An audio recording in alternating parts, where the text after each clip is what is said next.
Hey everybody, welcome back to Video Game Esoteric and our continuing series on the MiSTer FPGA DE10 Nano project, more specifically in this instance, the work-in-progress Sega Saturn core. And I have a fun video for you guys this evening because just yesterday, low-content Burning Rangers released a patch for Flash Sega Saturn Volume 25, allowing you to play an alpha to beta version of Burning Rangers that's never been playable before. Basically, how this works is if you had this demo disc, which was a Japanese exclusive back in the day, you could select Burning Rangers and you would see the game basically play itself on an autoplay build. And so often developers would just put almost full builds of the game onto these demo discs and then set some restrictions because back then ROM hacking really wasn't a thing. But now through the power of going through the code and making some changes, low content Burning Rangers made sure that the entirety of this build is playable from start to finish. It can be a little bit buggy, it can be a little bit glitchy, there are some enemies as well as some bosses completely missing from the game, but it is a build of Burning Rangers no one's ever been able to play before and you can today, and that's absolutely something to be celebrated this Christmas season. Before I get too far involved though, do me a huge favor, go down below, hit like and subscribe, ring that notification bell, definitely helps us out. And if you feel so inclined and want to support the channel, we got a Patreon link down below as well. And just so you're aware, this is playable on real Sega Saturn hardware, on Mendafen as well as MiSTer FPGA, on MiSTer as well as real hardware. If it doesn't load the first time, once you pick it from the actual flash menu, go ahead and just reset your console or your MiSTer FPGA and try again. I had the same amount of failed loads both on my Saru cartridge as well as MiSTer, which means that they are doing the exact same thing, which is pretty funny. But as we go through the world here, a lot of the level structure is pretty consistent with what you'd see in the final game. There's absolutely no voice navigation that I heard through the entirety of the first level playthrough, so you're basically going to have to do this completely from memory or just kind of bumping around trying to find where you need to go next. And there's definitely a few more graphical glitches here than you would see in the actual release version of the game, but again, this is between like the alpha and beta stage as far as builds that are out there online that you can play today. And I love that we basically had to auto circle around this victim a few times before we actually stopped, and their face definitely looks a little bit different than I remember it looking. But I love stuff like this. There's so many demo discs out there with builds of games where you could actually see the game being played, but you couldn't get any control. So by going in and changing hexadecimal values, you can basically set where the game loads from and allow the player character to have control via a controller, where before that was never possible because the auto demos have a predetermined set of inputs and is basically running on its own. There's a rich and storied history of these auto demos being opened up so you actually can play them. So many demo discs back in the day would have near to complete or completely complete builds on them. Sometimes even the retail game, if the demo came out after its release, people would go in and make them playable. It was one of those cat and mouse games between the demo disc makers and the console manufacturers as well as the modders out there. But it's impressive that we have another build of one of Sega's best games on the Saturn. I can't stress enough just how much I've loved Burning Rangers, and I always use it for tests on MiSTer FPGA. So the first thing I did when this demo came out is I patched it and I popped it right onto my MiSTer to see if it would load, and thankfully it did. And again, from a preservation standpoint, these things are absolutely incredible. I will say the switches can be a little bit harder to hit than in the actual retail game, but you get to see a work-in-progress build of Burning Rangers, kind of compare what stayed the same, what changed, and everything else. Some of the textures and graphics seem slightly different to my eyes. A little bit of the level layout also seems to be altered from my memory, and again, some of the bosses are going to be replaced with random items from the game world, which is a ton of fun. And I never remember the camera here, not in this direction, but in the direction I'm going to run next, staying so far zoomed out for so long. I'd have to go back and compare original footage from some of my other captures, but I remember it zooming back in a little bit closer. So that's the kind of fun thing about games like this and prototypes like this. From a historical context, we get to go in and really see the development process and see how far along Sega was at the date of this demo. It's feeling like maybe a 70 to 75% complete build. Some of the railings are going to do some absolutely strange things and allow you to walk through them way more than in the base game. And I'm going to say some of the audio sounds slightly different as well. So go ahead and listen for 45 seconds, keep your ears open, and you tell me in the comments if you can hear any difference between this version and the retail version of the game. And here it comes.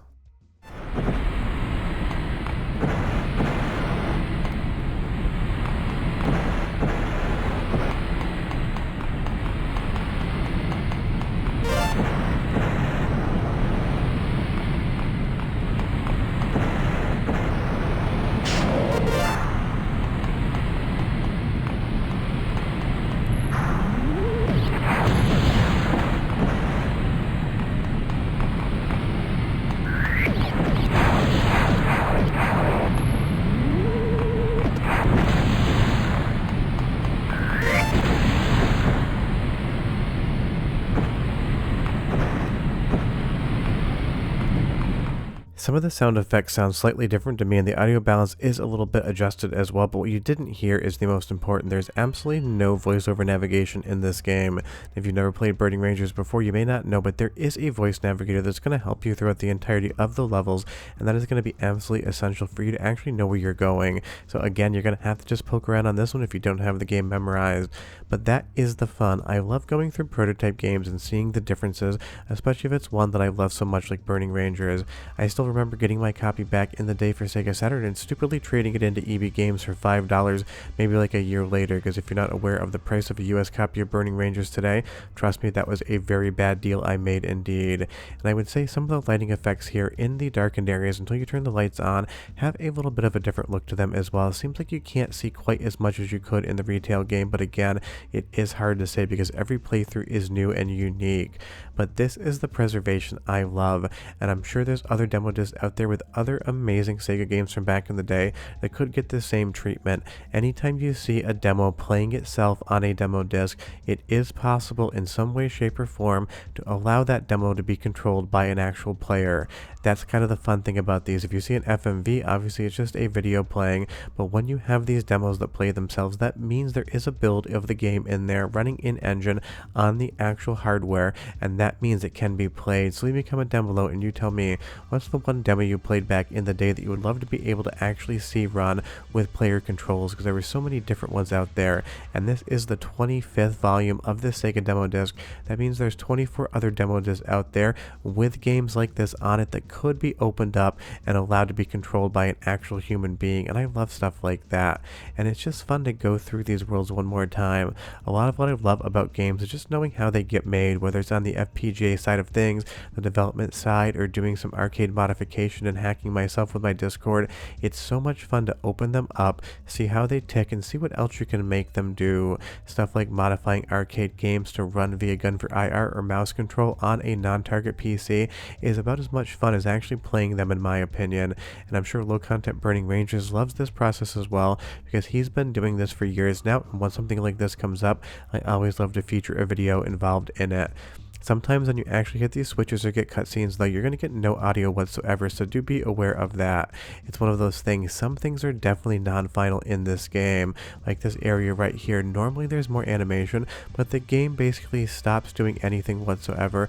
Almost seems like it is frozen itself, but the camera moves ever so slightly, and you can see a little bit of polygonal wiggle, so you know it is executing in the background, and then suddenly that cutscene just lets back out and gives you control again. So if you think you've frozen the game in any sort of cutscene, just give the game 10 to 15 seconds. It will basically go through its pre-scripted routine and give you back control, because obviously Sega hadn't finished up all the animations there and had no voice lines whatsoever, so it's like they just paused the game for 15 seconds until that period of time where they planned on having dialogue and animations was done, and then you get control again.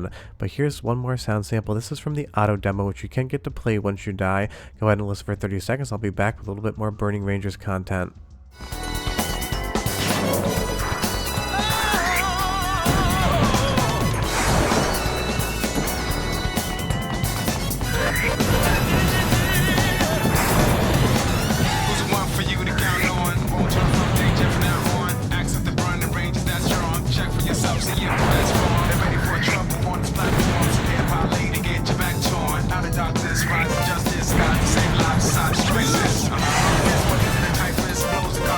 Classic Sega era music, and you can tell that the soundtrack was basically done because it is in the auto demo. You just don't have any of the voice acted lines for the navigation, but poking around this game is going to be a ton of fun for people, and I'm sure there's some huge Burning Rangers fans out there right now that are going to absolutely be stoked this Christmas to spend a little bit of the holiday just digging through this demo and see what's the same and what changes, because when you have a favorite game and you find a new prototype for it, you definitely get excited for that sort of thing.